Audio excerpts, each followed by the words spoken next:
अस्सलाम वालेकुम नाजरीन, मैं हूं अमरीन बलोच और आप देख रहे हैं सूर्या न्यूज़ HD। आइए नज़र डालते हैं आज की अहम खबरों पर। नवाब शाह अनवर आदिल खानज़ादा पूर्वांचल हाईवे डिवीजन जिला शहीद बेनज़ीराबाद की नाअहली के सबब दौड़ शहर के मुख्तलिफ इलाके तरक्याती कामों से महरूम।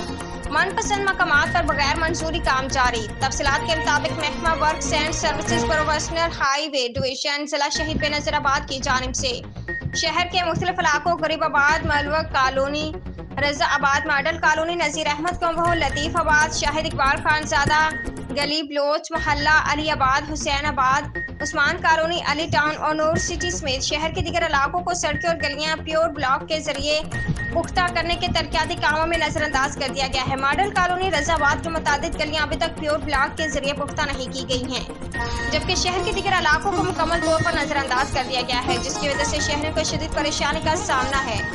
बताया जाता है कि इन इलाकों की सड़कों और गलियों की पैमाइश 13 किलोमीटर से भी ज्यादा है, मगर इसके बावजूद उन्हें नजरअंदाज करके मनपसंद अफराद की गलियों और सड़कों को पुख्ता किया जा रहा है। जराये के मुताबिक महकमा प्लानिंग एंड डेवलपमेंट संधा की जानिब से वर्क्स एंड सर्विसेज डिपार्टमेंट को दी गई गाइडलाइन के मुताबिक 3 किलोमीटर तक के फासले की सड़कें और गलियां वर्क्स एंड सर्विसेज डिपार्टमेंट तामीर कर सकता है। आज के लिए इतना ही। मज़ीद देखते रहिए सूर्या न्यूज़ HD।